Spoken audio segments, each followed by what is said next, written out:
This is a video in the series of videos I'm making for a class I teach at ASU, PHI 328, History of Ancient Philosophy.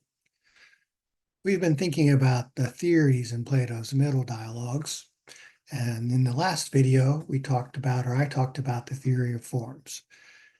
This time the subject is the tripartite theory of the soul.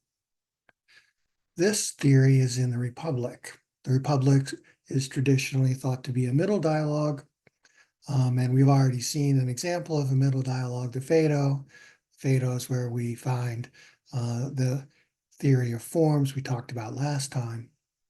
But the Republic's a little different in that it's long. It's 10 books long. And there are several subjects in the Republic, but the main two questions that Socrates tries to answer are about justice, what it is, and whether a just life is better. Socrates, he argues that it is better, that it's always in your interest to be just. And the tripartite theory is a theory he gives in the course of giving these arguments. First, describing what justice is, both in an individual and a city, and then arguing that the just life is better. Now we can begin to understand the tripartite theory if we think back to Socratic intellectualism. Socratic intellectualism, that's the theory we saw in the Protagoras, and it's a theory that the historical Socrates is traditionally thought to have believed. And both these theories, the tripartite theory and Socratic intellectualism, they're theories of the mind. They're theories of how the mind works. And in both cases, the focus is on desire. In Socratic intellectualism, the view is that all desires are beliefs about what's good and bad. These beliefs are the sources of our motivation, and we use them to figure out what to do in the particular situations we face.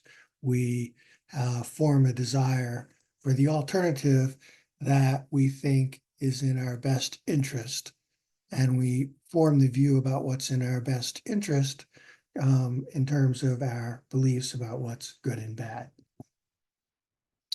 And that's how, according to Socratic intellectualism, the mind works. That's the theory. Now, in the tripartite theory, we have, in a way, a generalization of the Socratic intellectualism in the Protagoras. It's still true that some desires are beliefs about what's good and bad, but it's no longer true that all desires are beliefs about what's good and bad. In the tripartite theory, there are three parts of the soul.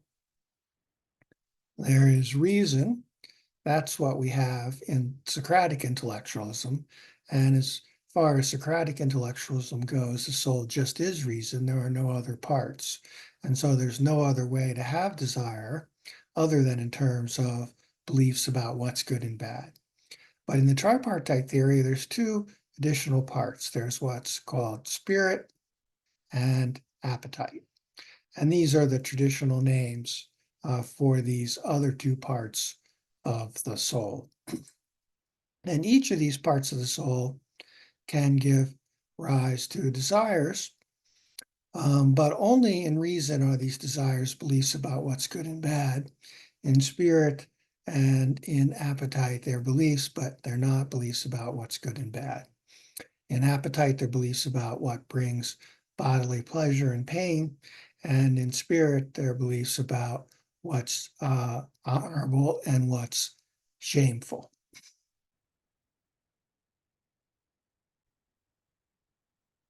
In Socratic intellectualism, since the soul just is reason, right? Once we form a desire, then unless something stands in the way, we act on it. That's just how the mind works according to this theory.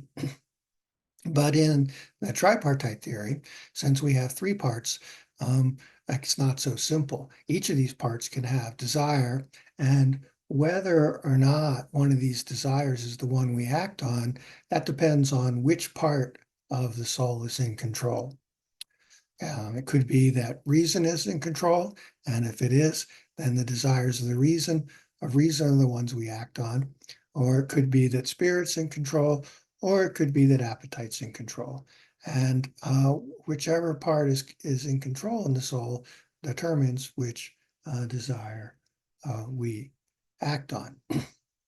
Now, this possibility uh, opens the door for Plato to think something that Socrates, it seems, didn't think.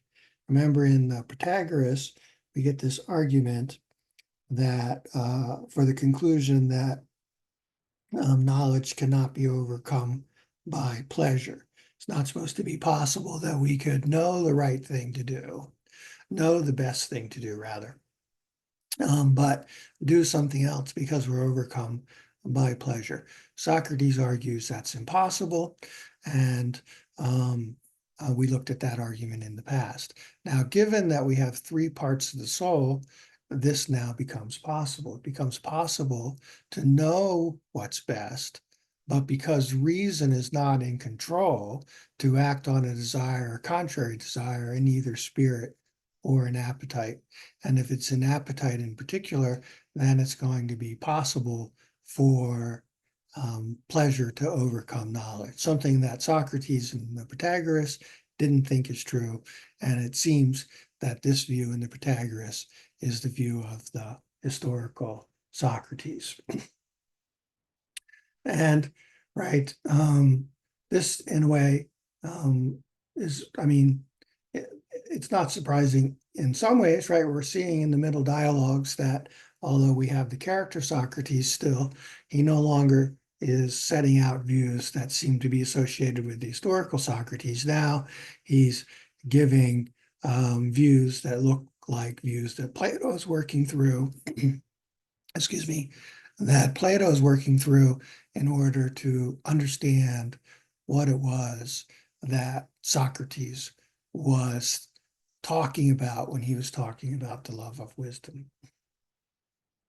And so this is going to have this possibility that pleasure can overcome knowledge is going to have consequences for understanding um, um, for understanding human beings and what they must do to live the life that benefits them the most. Remember, in the early dialogues, when we were trying to cover the view that Socrates had, it seemed like he thought that all you need is knowledge of what's good and bad. That is sufficient. Once you have that, then the choices that you make are the ones for, since you know your beliefs about what's good and bad are true, and since there's only one part in the soul's only reason, there's no contrary desires, you're always going to act in terms of your knowledge. And so the choices you make are for the ones that benefit you. And so, as Socrates puts it, wisdom, which consists in this knowledge of what's good and bad, is the virtue of the soul. That's what we want. We want our souls or our minds to have this virtue, which consists in knowledge of what's good and bad. If we have this, then our lives will go as well as they can go, because in the circumstances in which we find ourselves, we'll always choose the option that benefits us the most. But if knowledge can be overcome by pleasure, no longer will wisdom be the virtue in the soul. It'll have to be something else, because it'll be possible to have the knowledge that constitutes wisdom, but not act on it on the tripartite theory. And the way that Plato comes to think about this in the Republic is that he makes justice be the virtue of the soul, right? And when a soul is just, then reason is in control, and reason also knows what's good and bad. And so then we act for what's in our best interest.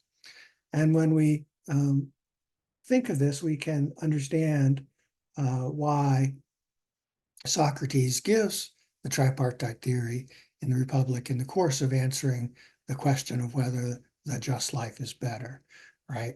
If we understand the just life to be the life in which our soul has the property of being just, then, of course, it's going to be plausible to claim that the just life is the most beneficial life and that we can live. Because if we're unjust, then that means reason is not in control. And so that means either spirit or appetite is. And since spirit or appetite, they don't have the benefit of knowing what's good and bad, our desires could be for things that don't benefit us.